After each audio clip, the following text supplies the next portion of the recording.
Agarra tu taza y sírvete un buen café con nata. Que ya está aquí nuestra guía espiritual, Natalia Valdebenito. Hola monada, son las 9:11 después de escuchar a Rayén con su programa. Hoy hay que felicitar a todo el equipo que está haciendo este trabajo, incluido nuestro, por supuesto, Juan Sube la Radio y el Desconcierto, que se han unido para informarles lo que va, pues, y lo que de pronto no se conversa en otros lados. Por lo mismo, hoy día, y yo lo digo en serio, aprovechándome un poco de esa situación, que tenemos acá medios de comunicación que por lo demás no son los que ustedes ya conocen, es que me voy a permitir contar lo que me pasó y lo que yo viví en el clan infantil en Sábados Gigantes. Hay mucha gente que ha dicho que no tengo nada que decir, que tal vez para qué, muchos han tratado de evitar esto, pero me parece importante y sobre todo hacerlo en este lugar, que es mi lugar, que es mi planeta, es mi mundo, es la forma, es mi lenguaje, es como nos manifestamos. Debo confesarles, porque los quiero mucho, que estoy nerviosa, pero también estoy muy tranquila. Es una mezcla muy extraña, pero me siento tranquila porque, como lo dije y como lo sigo afirmando, yo no he hecho nada malo, yo no tengo nada que ocultar, solamente tengo cosas que decir.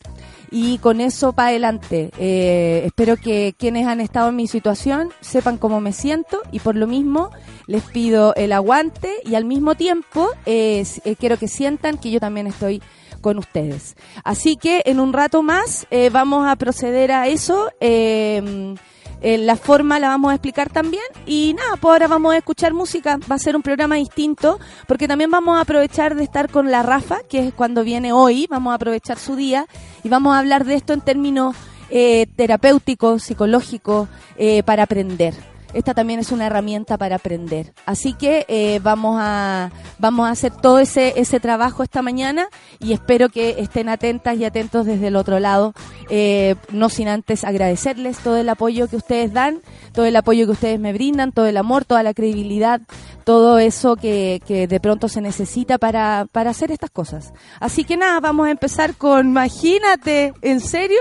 Yo te dije, Lucho, algo que prenda esto. J Balvin, dice Lucho, al viento. Listo. Son las 9:18. Como les contaba, vamos a hacer este ejercicio. Es un ejercicio, si ustedes lo consideran, casi personal. Estamos hasta con streaming por cualquier cosa, para lo que necesitamos hacer, para lo que tal vez cuando aparecen las cosas al aire hay que hacerse cargo. Bueno, decidí hacerlo en mi programa porque también el negro, Juan Margota, quien está a cargo de esta radio, me lo permite. Eso también tiene que ver con una visión que como radio, que como seres humanos tenemos. Yo le agradezco y cuento con todo el apoyo de la radio, de mis compañeros, y por eso también estoy acá. Y vamos a proceder a hacerlo de una forma que ya a mí me parece como... ¿Cómo se podría hacer? Más justa, que tiene que ver con una entrevista. Me parecía que hacer una declaración como un texto y contar lo que pasaba o someterme a cualquier otro medio de comunicación era un poco injusto para lo vivido. Aparte, como me cuestan ese tipo de cosas, me parecía que era aún más injusto. Por lo mismo, y como no soy Luxich para dar una declaración y no recibir preguntas, es que le pedí, y amablemente la Rayén también aceptó, hacer una entrevista de esto. Y nada, pues vamos a proceder, compañera. ¿Cómo estás, Natalia? Estoy nerviosa. Ay, chucha, me desconecté. Ya, conéctese de nuevo. Sí, esto está saliendo a través de streaming, no solo en la habitualidad del Café con Nata en audio, sino que también en video. Nos pueden ver a través del sitio de la radio en subela.cl y también a través del desconcierto.cl. Y la verdad es que salieron una serie de titulares a partir de lo que tú viviste en tu historia, en los inicios en la televisión, pero que además surgen en una entrevista que naturalmente no estaba dentro de los planes, ni era una de las preguntas en pauta ni nada. Creo que se abordara es la situación. Evidente. Y uno dice, cuando uno conoce un poquito a las personas se da cuenta, cuando sigue un poco su historia, se da cuenta cuando algo la sorprende. Y la verdad es que tu cara de impacto y de complicación frente a la pregunta que hace Matilde Burgos y cómo salir de allí da pie para que justamente tengamos esta conversación hoy día. Dijiste lo siguiente, yo lo denunciaría, pero yo no soy la involucrada de manera directa, porque sí soy involucrada de manera indirecta al vivir esto igual. Me parece que son las personas las que tienen que hacerse cargo. Fue una experiencia fuerte en varios aspectos, pero artísticamente fue muy importante. Allí quedé enganchada a la danza, el teatro, y de ahí, chao, no hice nada más, ni en el colegio. Pasaron cosas que tienen que ver con la seguridad de los niños, no la mía. Por eso también me cuesta meterme en este tema. Dijiste como que me traumé. Y cuando uno mete la palabra trauma al medio de una historia donde aparece abusos e infancia, se prenden las alarmas de inmediato. ¿Qué pasó en el clan infantil, Natalia? Bueno, esto fue en el año 89. Debo decir que yo voluntariamente quise llegar a ese lugar. Fui insistente con mis padres para que me llevaran. Yo quería, sobre todo porque tenía, y por lo que veo, inclinaciones artísticas. Tampoco contábamos tanto con él, o sea, mi vieja nos llevaba, pero no era tanto el apoyo, era como extraño, siempre hubo una desconfianza de parte de todo. Y bueno, terminó pasando. Esto fue, ¿y por qué me complicaba tanto decirlo? Porque obviamente no me involucra a mí, porque a mí no me abusaron. A mí el caballero no me tocó, no me hizo nada malo. De hecho, yo había trabajado con él durante todo el año y yo recuerdo que él no me hizo nada malo. ¿De quién hablamos sobre el caballero El camarógrafo. El camarógrafo, ya. El camarógrafo que nos acompañó a un viaje, típicos viajes para grabar. Éramos un grupo de niños de baile, era este grupo de danza, más los que entrevistábamos, que éramos 2 chicas. Uh-huh. Por eso yo estaba con ellos. Tal vez no tendría que haber estado ahí, pero era como mostrar los palafitos y los niños bailaban en los palafitos y yo le hacía una entrevista a las señoras que vivían en los palafitos. Eso era. Y fuimos a Puerto Montt y Chiloé. Fue súper bonito porque había un viaje en tren. Yo nunca había viajado en tren. ¿Tú tenías 9, 10 9 años, 10 años. Sí, a esas alturas ya tenía 10 años. Yo estoy en junio, entonces parto con una edad y termino con la otra. Y era un viaje de trabajo, pero también nos tenía súper entusiasmados porque imagínate, o sea, de verdad lo digo, para mí viajar en esa edad era como descubrir el mundo, Chile, viajar en tren, era toda una locura. Por más que salir de la casa también era una locura. Esto ocurrió en una noche. Nosotros teníamos habitaciones separadas. A nosotros, por lo que recuerdo, nos cuidaba una mamá, así como a ellos los cuidaba este señor. Sí, él estaba a cargo de ellos en la misma cabaña. Ya. O él estaba dentro de la cabaña en ese momento. Este camarógrafo del equipo. Sí. Y al otro día, los niños nos cuentan esto a nosotras, a las niñas que estábamos, porque obviamente te separan niños y niñas. Y de ahí, obviamente, mis recuerdos son nebulosos, porque hay mucho que uno a veces quiere como borrar. De pronto yo leo o escucho a compañeras con las cuales hemos conversado de haber vivido ese momento, y entre todas se construye el relato. O sea, yo recuerdo algunas cosas que las demás no, y las demás recuerdan cosas que yo no. Por ejemplo, hablaba con una compañera de ese momento y me decía que ella recordaba incluso los textos de cómo lo que ellos les decía, de lo que que los niños contaron, de lo que él les decía a ellos, ¿cachai? Como tóquenme, en el fondo era, no sé, los tocó, hacía que ellos se masturbaran, ese tipo de cosas. Por lo que recuerdo es que nosotros jugábamos a tener unos cassettes y contarnos historias. A través de los cassettes. Aquí está Carolina y hace tal cosa, aquí está Natalia y no sé qué. En estas radios grandes, uno se grababa. Absolutamente. Ya. Y grabe, no está grabando y todo eso. Y yo recuerdo que escuché el cassette y palabras que pasaron ahí esa noche. Y eso es lo que por lo menos a mí me perturba mucho en mi cabeza. Los niños varones, que son en este caso las víctimas de este abuso, estaban haciendo este juego de grabaciones en esta... También. ¿Cuándo ocurren los abusos? Al parecer el tipo no se dio cuenta. Y yo escuché al menos que era un señor grande diciéndole a los demás que a los niños que era como sácate la ropa y cosas así. Eso es lo que yo recuerdo. Y eso es lo que a mí me quedó clarísimo en el momento que ocurrió, que había pasado algo Y ¿sabes qué? Lo entendimos perfecto. Este señor abusó de los compañeros. No había una duda, no había la posibilidad de que los niños se hubiesen confundido, que les contaron algo distinto. Era claro. Era súper claro. Tan claro que después de esa noche, bueno, nosotros seguimos haciendo lo que había que hacer, que era grabar. Ojo, no se llevaron a este señor, solamente lo trasladaron a un hotel. Eso lo contaban ellos como gran cosa. En la noche todavía me acuerdo de incluso el calor que había en esa sala. En una habitación nos juntaron a todos y nos explicaron esto. Y nos dijeron que claro, que este señor se había equivocado y como se había equivocado lo iban a separar de nosotros. O sea, nos iban a mantener seguros a nosotros sin él. El punto es que estábamos en Puerto Montt, con 10 años, lejos de nuestros padres, y con este señor ahí. Sin la tecnología, el teléfono celular para llamar, para escribir, o sea, no estaban en Cuando contacto. Cuando nosotros llamábamos por teléfono, después de esto, ¿y por qué hablo de esta reunión? Porque en esta reunión a nosotros se nos dice que nos tenemos que quedar callados. En esta reunión se nos dice que son ellos, los adultos, los que le van a explicar a los papás. Así que nosotros no hagamos tal de decirles nada, porque obviamente nosotros no entendemos y ellos van a ser los adultos que le van a explicar a los adultos. Luego de eso fue súper difícil estar ahí. Yo me acuerdo de estar llorando todas en la cabaña, de hablarnos entre nosotras, y yo recuerdo así de muy chica decir tapémonos el poto para que evitar para que no nos hagan nada, porque el tipo seguía ahí. Y es ahí donde yo también digo, y me tengo que hacer cargo de lo que yo sufrí. Luego, este señor, bueno, estaba ahí, él seguía detrás de la cámara, él era el camarógrafo, y eso quiere decir que había que mirarlo a él cuando nosotros hacíamos lo que hacíamos. Claro.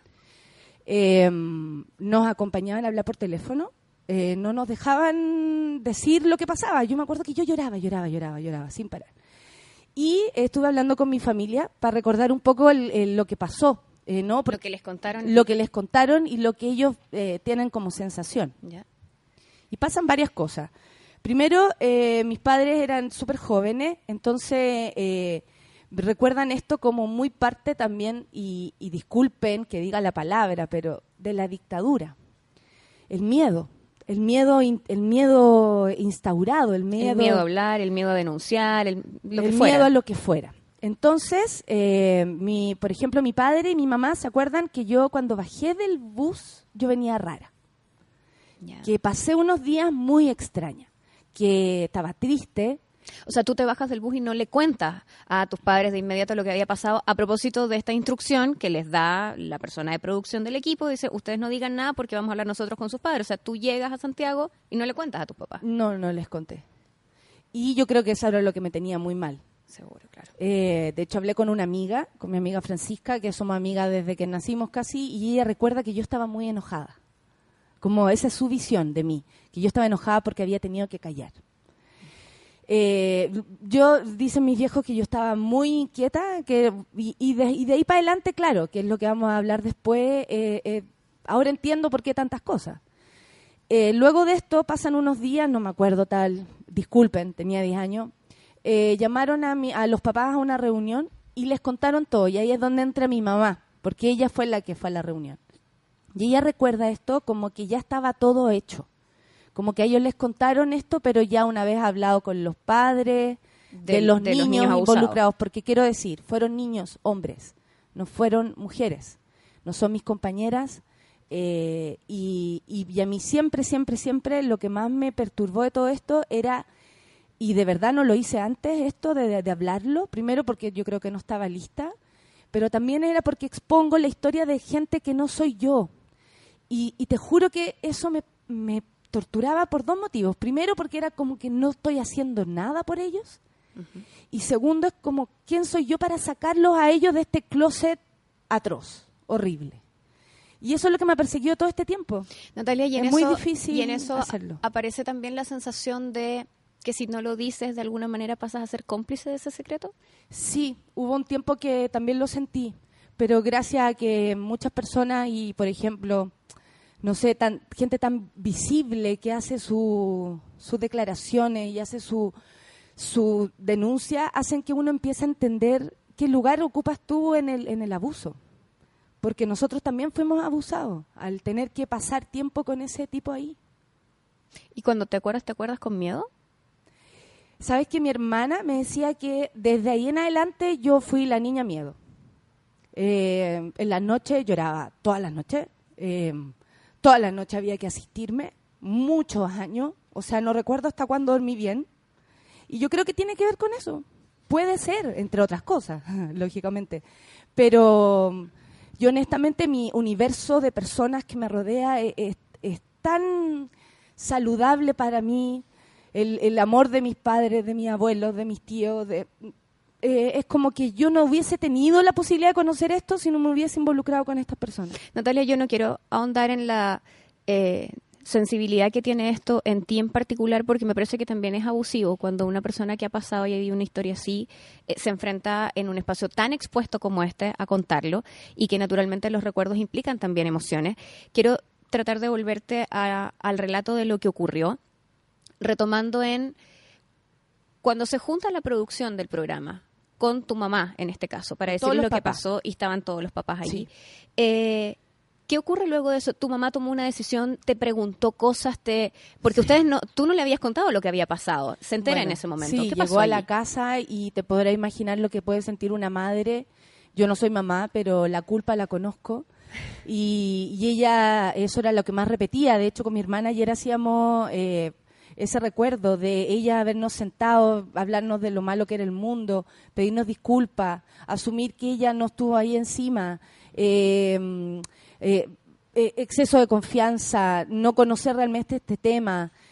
Pero lo que ella sí repetía con mucha insistencia era que al parecer no había nada que hacer, porque ellos ya habían hablado con los padres involucrados directamente, ¿no? Con los padres de estos niños, abusados, claro. y ya sea de uno o de los que estuvieron ahí cuando abusaron de aquel. Entonces, parecía también que estuviese todo como, comillas, arreglado. Y luego todo cambió, me decía mi papá, en el clan infantil. Ya no hubo viaje, el tiempo era súper más acotado. Cambiaron las cosas y, por supuesto, fue el último clan infantil que se hizo en Chile. ¿Tu mamá tuvo miedo y te preguntó si te habían pasado cosas a ti también? Porque si a mí como mamá me cuentan, mire, hay una situación donde los niños vivieron esto y están tus hijos ahí también, es para entrar en pánico. Sí, eso pasó. Me acuerdo que me sacó la ropa, me preguntaba dónde me habían tocado. Y yo insistía que no había sido a mí, que había sido a los niños, y que nosotros habíamos tenido que, estar con él ahí. Yo recuerdo que el tenerlo ahí para mí, incluido, no sé, tener 10 años, que es muy poco, era algo que yo no lograba entender. Y honestamente, es ahí donde se ve el actuar de las instituciones, de las personas que están a cargo de niños y de personas y de gente. Es muy extraño, muy loco que no se haya parado la grabación, que no, perdón, que no se haya terminado con esto, que no hayan Nos enviado enteramos de tipo, esto, es un escándalo, paremos todo, volvamos a Santiago. volvamos a Santiago. No pasó. Siguieron como si nada. Y el señor estaba detrás de la cámara y a él había que mirarlo. Yo recuerdo que la única cosa que pude hacer, porque mi mini carácter me lo dio, fue que me regalaron unos merengue, me acuerdo, en una de las entrevistas que tuve que hacer en una casa de gente alemana que tenía una cantidad de postres maravillosos. Y me regalaron unos merengues y entré al bus, estaba él sentado con nosotros en el bus. Porque aquí no había pasado nada. Porque aquí al parecer para ellos no había pasado nada. Y yo me acuerdo que lo miré y le dije, no, para ti no. Y nada más. Y después era como, tenía tanta rabia, tenía rabia. Tenía rabia que él estuviera ahí. Y dentro de los recursos que una niña de 10 años puede manejar, fue Eso tu fue lo espacio único de que enojo, de decir algo. En el momento en que los niños abusados les cuentan a ustedes, les cuentan... Afectados. Esto acababa de pasar. Sí, la noche anterior. Afectados. Te lo pregunto a partir Es que de ellos lo transmitieron de inmediato. cuando son tan chiquitos a veces no se tiene total conciencia de qué es lo vivido. Sí, ¿Ellos claro. tenían conciencia de lo que les había pasado? Es que tenían conciencia de haber sentido, yo creo, un poco de susto, Miedo. de haber visto a esta persona distinta como la veían, ¿no? Era un señor simpático. El otro día alguien me preguntaba, y lo quiero decir súper claramente, ¿fue don Francisco?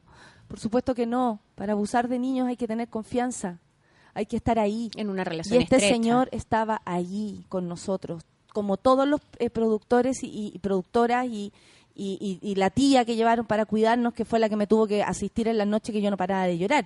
O sea, de verdad yo no recuerdo qué le pasó a cada una. Yo recuerdo que yo no paraba de llorar. Pero mientras tú no parabas de llorar, había una grabación que seguía en desarrollo. Había padres en Santiago que no sabían que esto había ocurrido y un equipo de trabajo que no era solo este camarógrafo que comete los abusos en ese momento, sino también esta señora y me imagino otras personas más de la producción que, enterados de la situación, asisten niños traumatizados por una historia de abuso y siguen adelante. Y siguen adelante, creo que fueron 2 días más.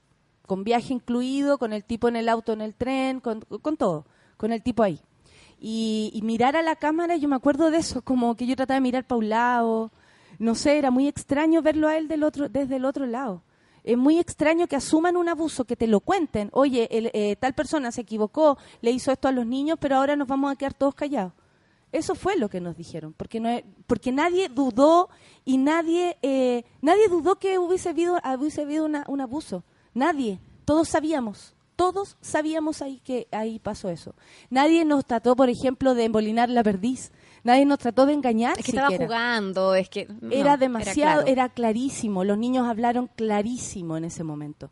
Y yo insisto, a mí lo que más me perturba de todo esto y me sigue perturbando es ello. Los niños abusados. Sí, porque ahora son adultos como yo. Y que no sé, tal vez se hicieron cargo cada uno por sí solo, no hay por qué hacerlo público. Lógico. De este modo. Yo me hago cargo porque soy una persona que trabaja en los medios de comunicación. Y porque esto surgió en una entrevista. Natalia, ¿tú tenías el recuerdo claro, en el fondo te ha acompañado durante todo el tiempo? Porque hay algunas cosas que uno puede muy lícitamente, digamos, muy correctamente, decidir no contar. Cada uno es dueño de su propia privacidad. Pero esto ocurre en algo que podríamos decir es un exabrupto en una entrevista y te obliga a hablar de la situación. ¿Sabes? ¿Lo tenías tan presente en ese minuto? ¿Qué pasó en esa entrevista con Matilde? ¿Qué fue? Lo que pasa es que yo había mentido. Cada vez que hablaba del plan infantil yo mentía. Y lo tengo que decir así.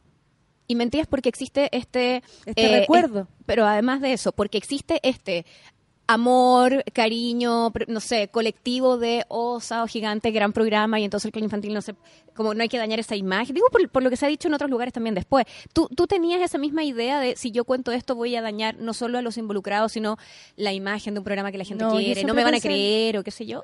No, sabes que siempre pensé en lo involucrado. Como que, de hecho, sí fue una sorpresa cuando Matilde va y me lo pregunta. Y es porque yo lo tenía como muy muy presente. Lo había hablado ya con una persona con la cual estuvimos ambas ahí. Esto había vuelto a estar en mi cabeza. En mi cabeza, y también tiene que ver lo que pasa alrededor. Obviamente, ver, leer, escuchar a tanta víctima que dice y cosas que a lo mejor incluso si le ponemos medidas son hasta menos que esto y se hacen cargo. Y yo decía, y yo no lo estoy haciendo y yo no estoy diciendo la verdad, y cada vez que hablaba del clan infantil yo mentía. Yo decía así y si tú te fijas trataba de pasar por ahí, porque de verdad esto es como, este es mi recuerdo del plan infantil, más allá de que yo aprendiera, conociera Puerto Montt y todas esas cosas preciosas que a lo mejor sí pasaron. No borra, pero este es el recuerdo que yo tengo. Esto es. Y bueno, y no es casual que no sea el único que nos muestran en la tele. No es casual que de ahí no hayan salido más que 3 personas que se dedican a esto. Yo siento que no es casual, que ya no es casual. Pero ¿sabéis qué no? A cariño al programa, no. De pronto él el respeto a mis compañeros, nada más. Hubo declaraciones bien fuertes, tal vez incluso muy poco sensibles, si se le pudiese poner un adjetivo. Te trataron de irresponsable, de sembrar un manto de dudas sobre lo que había ocurrido allí. Esto en declaraciones de los conductores de Mucho Gusto, en Mega, está Luis Jara, Viñuela, en fin, y hablaban de esto y como de la necesidad... Como de la necesidad de... no sé, rescatar la institución programa Sábado Gigante y el clan infantil. ¿Qué te pasa cuando hay gente que le preocupa más la institución que se daña que el daño provocado a los niños que estaban ahí? Es lo mismo que pasó hace 30 años atrás. Se preocuparon de la institución, de la figura de ese animador y no de los niños que estábamos ahí. Es lo mismo. Es repetir exactamente lo mismo que pasó. ¿Cuándo entendiste que lo que había pasado implicaba que tú también eras parte de ese círculo de abuso y que probablemente también no es la misma situación que la que vivieron esos niños Yo creo varones. yo creo pero que estaban ahí. me defendí todo este tiempo de mi propio recuerdo. Y me defendía en la idea de que yo no había sido la abusada. Okay. Eso era mi idea, como, no, es que yo no fui la abusada, es que yo no fui la abusada. Y cada vez que lo hablaba, incluso con alguien que me decía, ¿qué? ¿Pero cómo me estáis contando esto? Dilo, haz algo. Yo decía, no, es que yo no fui la abusada, entonces yo no puedo hablar porque No eso es es mi historia. injusto, no es mi historia, no es mi historia. Lo dije demasiadas veces, esta no es mi historia. Pero cuando uno empieza a aprender un poco más, cuando eres capaz de darte cuenta de cómo hacer las cosas, te das cuenta que sí, es súper mi historia y que yo soy también el resultado de eso. ¿En qué sientes ese resultado? En el miedo, en el exceso de cuidado. Si a mí no me ha pasado nada de adulta es por eso, porque ya sé cómo cuidarme. Yo sé que tú decidiste no tener hijos, que no eres mamá, No. pero digamos, hay varias razones para, con todo lo que pasa en el mundo, tomar una opción como esa. Pero fuera de eso, digo, ¿cómo es tu relación con los niños cercanos a ti? De un exceso de cuidado. De hecho, que mi sobrino tenga la edad que yo tenía es súper importante. Tu sobrino tiene 10 años. Mi sobrino tiene 10, mi sobrina tiene 7, va a cumplir 7 ahora y yo de verdad me repito la idea de que a ellos les pueda pasar algo así y si su tía no hizo nada para evitarlo, me muero ahí sí que muero. Es por ellos también. Ayer hablaba con mi hermana y le decía, yo me tengo que hacer cargo de lo que yo me tengo que hacer cargo. No tengo hijos, no los ando cuidando, no les saco pañales a nadie. Pero sí, como ser humano, como feminista, como mujer, me puedo hacer cargo de una sociedad entera en la que hay niños y hay que darle el espacio seguro para vivir. Cuando tú me preguntáis lo que pasó en el Mucho Gusto, me da rabia porque es increíble que gente que sí tiene hijos no ponga por encima de cualquier cosa a ellos. Su O sea, integridad, la su seguridad, seguridad. la duda, a ver, esperemos, me llama mucho la atención que hayan existido tantas declaraciones cuando yo no había dicho nada aún. No tengo la idea si don Francisco se acuerda, no sé, no tengo cómo meterme ahí, disculpen, lo vi 2 veces por mientras estuve ahí. No tengo idea, tenía 10 años. Ayer un señor escribió un hashtag que decía Natalia es cómplice. O sea, ¿cómo a los 10 años, uno además de ser culpable es cómplice? ¿Cómo enfrenta una niña de 10 años el poder? Porque Cuando ni hablamos siquiera de los abuso, adultos hay lo abuso de podían poder. expresar. O sea, ni los adultos pudieron con eso. Mi mamá volvió con miedo a la casa porque lo hicieron callar a ellos también. Te pregunto puntualmente por lo del poder, porque también fueron a preguntarle a don Francisco algunas cosas. Él declaró, lo estaba hablando con ellos, dice, se refiere a Lucho Jara y Beth Vergara, pasaron como 200 niños por el clan infantil. No conozco puntualmente por qué no ha dicho habla que en es... número. ¿Habla en número? ¿Dijo eso? ¿En número? 200 niños, pasaron como 200 niños Wow. por el clan infantil. No conozco, estoy leyendo literalmente lo que se transcribió de esa entrevista. Pero dijo así, pasaron como 200 200 o sea, niños por el clan infantil. Y no conozco puntualmente por qué no ha dicho qué es, así que no sé cuál es el hecho al que se refiere, a propósito de Sí, lo que sí. tú dices en esta entrevista con Matilde. Uno con otro, pero yo nunca supe de algo muy grave. Lo que da vamos haciendo análisis entre líneas, lo que da entrever que sí supiéramos de algunas cosas, pero que no eran tan graves. Yo nunca supe Grave, de algo gravísimo, muy grave. muy claro. grave. Me imagino que una mamá que se enojó con un camarógrafo o con un productor, cosas así, o que un niño se enojó con otro niño, que consideró que fue perjudicado. Eso es lo que yo conozco. En general, el clan infantil era para destacar niños que tenían vocación artística, que querían hacer algo en el ambiente artístico y muchos de ellos finalmente lo hicieron, como Lucho Jara, como aquí mi amigo Viñuela dice. Entonces aparece otro de los participantes del programa, que es Rodrigo Herrera, dice si pasó algo, que se denuncie, que se investigue nomás y que la justicia verá lo que corresponde. Y don Francisco retruca diciendo ni siquiera eso, no hay ninguna acusación. Es una cosa que no está clara. Ustedes le están dando más de lo que corresponde. Bueno, él sabrá qué valor le da a mi relato y al relato de cualquier niño que en su programa haya sido abusado. Eso también habla de la calidad humana de la gente de la cual me estás hablando. No dejo de pensar en eso, porque también hay que tener alma para decir, filo, fueron más de 200 niños, o sea, obvio que ahí hubo problemas. Perdón, están ellos a cargo de esos más de 200 niños. En estas declaraciones no se asume ningún grado de responsabilidad Ni desde siquiera la producción curiosidad. ni nada. Ni siquiera curiosidad.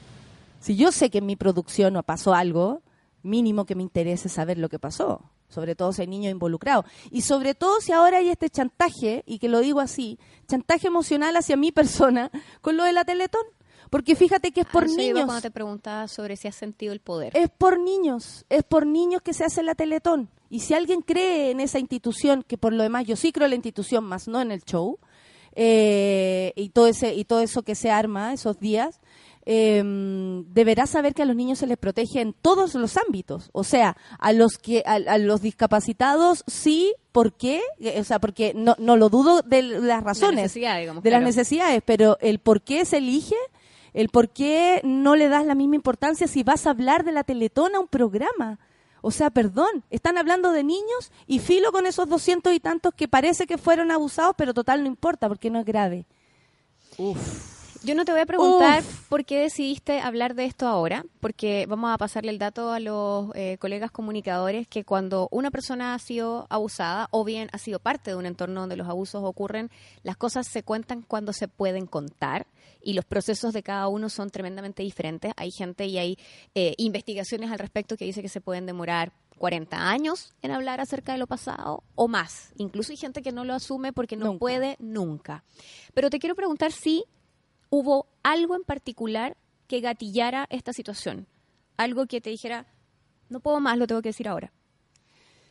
Bueno, yo creo que mi propia interpelación constante, que se me haya salido en esa entrevista, que hablaba también, tal vez, y lo vamos a contextualizar después, de una necesidad. Y debo decirlo con nombre y apellido. Estábamos en una reunión en este programa donde yo iba a La Noche es Nuestra y de pronto nos pusimos a conversar respecto a esto y yo someramente conté algo y Jean-Philippe me dice, Natalia, pero tú que estás a cargo de este tema. Y él lo dijo, yo estoy segura, de hecho lo conversamos, no a modo de interpelación, pero sí me sentí interpelada y me quedé con la idea en la cabeza y dije, claro, yo tengo que hacer algo. Yo tengo que hacerme cargo. Lo que pasa es que no sabía cómo, no sabía en qué contexto, no sabía si acá de rompe y raja no lo iba a hacer. Me era muy difícil hablar de esto, la verdad. Súper, súper, súper difícil. No tienen ni idea de lo que es estar aquí ahora. Cuando llamaste a tu mamá o a tu papá para hablar y recordar, revivir esa memoria de qué fue lo que les contaron a ustedes, ¿qué te dijeron algo por estar de nuevo en esta historia? En el fondo, ¿te advirtieron algo? ¿Te aconsejaron algo? Ambos tienen diferentes como formas de verlo. Mi padre se preocupa mucho. Ay, Natita, no te metas ahí. Llamó a mi abuela, don Francisco está hablando.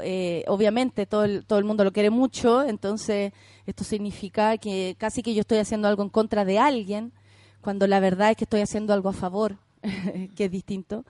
Y mi madre yo siento que yo tengo que darle para adelante nomás. Ellos me quieren, me creen y ya con eso estamos. Hay un apoyo incondicional, pese a que les cuesta muchísimo también. ¿Hay traumas que se deslindan de esta situación? ¿Hay Yo cosas que te siento acompañan que hoy sí. día todavía? Bueno, cuando han hablado de abusos en la televisión, a mí no me ha pasado nada y yo debo decirlo que debe ser por este trauma.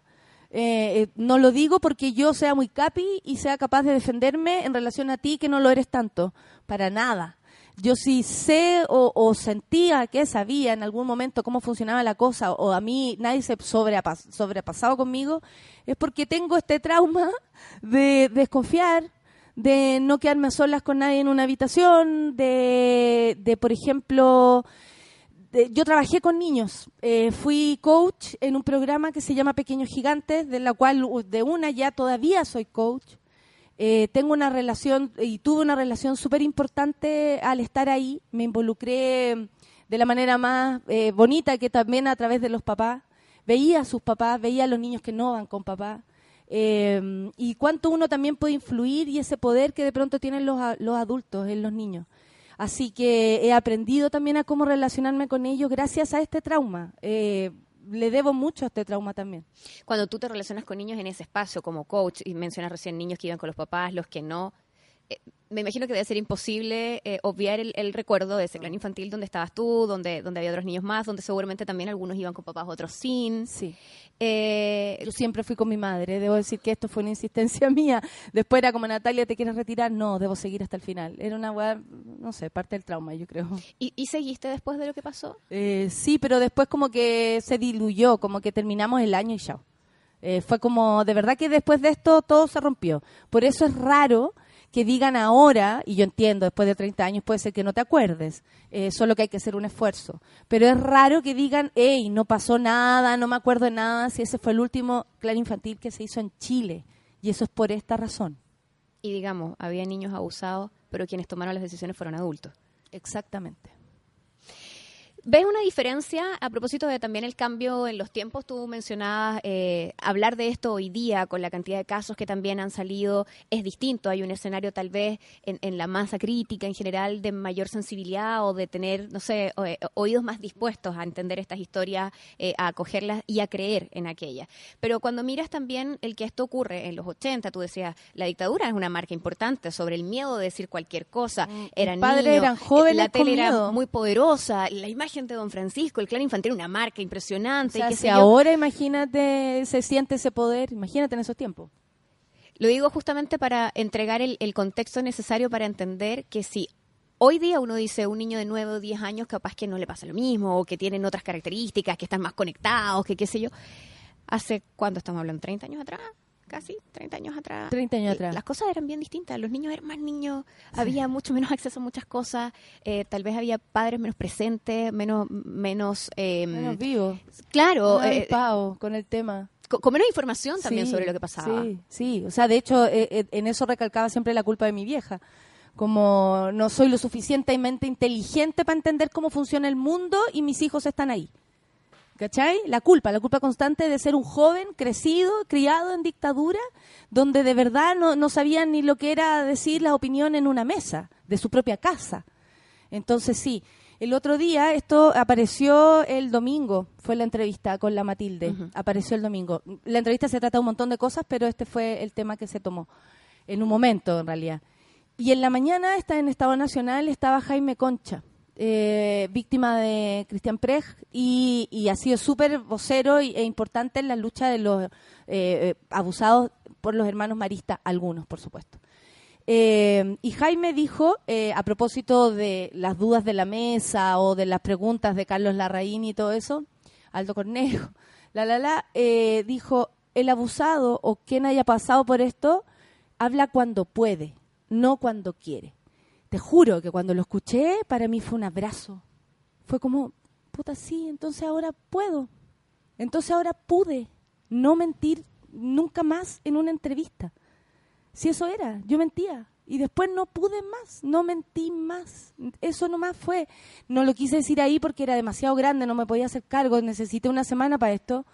Pero fue como dejar de mentir. Después me acuerdo que tampoco podía decir ahí mismo, es un camarógrafo, porque estaba rodeada de camarógrafos y sentí su presencia.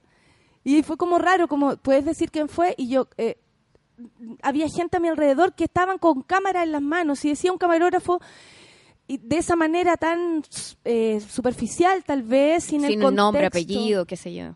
Claro.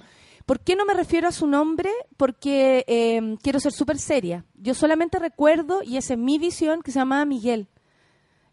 Mi volá. Tampoco podría decir los nombres de mis compañeras ni de mis compañeros involucrados. Quiero decirlo, no voy a dar esos nombres. Me parece que hay mucho morbo en esto, que hay gente que quieren que den los nombres, pero no hacen nada luego con eso. ¿Para qué? ¿Para de nuevo enrostrarme a mí que estoy mintiendo? No es el caso. Si alguien quiere investigar, yo estoy dispuesta. Sé que hay mucha gente también que lo está. Yo nunca más tuve contacto con mis compañeros del Clan Infantil hasta que apareció Facebook y nos hablamos con algunas que era que nos acordábamos y sobre todo con las que éramos más conocidas, porque obviamente tú haces la relación y te acordáis un poco de los nombres, pero honestamente yo recuerdo nombres, no apellidos, caras, sí, me acuerdo perfectamente caras y ojalá pudiera volver el tiempo atrás. ¿Qué harías? Hacer las cosas mejor, no sé, ayudar, no sé. ¿Qué podría haber hecho mejor una niña de 10 años en ese lugar? Hablar. El silencio da mucho miedo. El silencio es miedo. ¿Te da miedo mirar hacia adelante lo que pueda ocurrir a propósito del poder también a partir de estas declaraciones? ¿Lo pensaste como tal vez un elemento que pudiese inhibir en algún momento la decisión de hacer lo que estás haciendo hoy día? No, para nada. No, primero que todo, yo nunca le he dado tanto valor a la televisión ni a don Francisco. Yo creo que también tiene que ver con proyecciones personales. Para mí no significa nada en especial ese caballero, ni el programa, nada. La verdad que no. Así que como por respeto a ellos, no fue. Y por trabajo, ¿no? Yo creo que los méritos están claros, así que no hay para qué. No sé, y lo que venga va a ser en base a la verdad, pues así que venga nomás. Eso pienso. Gracias, Natalia. Nomás. Gracias a ti, por contar esto aquí, Ryan. por aclarar una serie de cosas y por generar también un espacio que seguramente puede permitir, dado los tiempos también, que otras personas que tengan vivencias similares se atrevan a hablarlo. No todo en la vida es público. A veces lo más público que uno hace es escribir las cosas, hablarlo con un otro al lado, un vecino, una familia, alguien que acoja esa historia, con la serie que implica. Y tal vez esto pueda ayudar a algunas personas a atreverse, por lo menos, a compartir el peso de una mochila que para una niña de 10 años no debe haber sido nada liviano. Muchas gracias.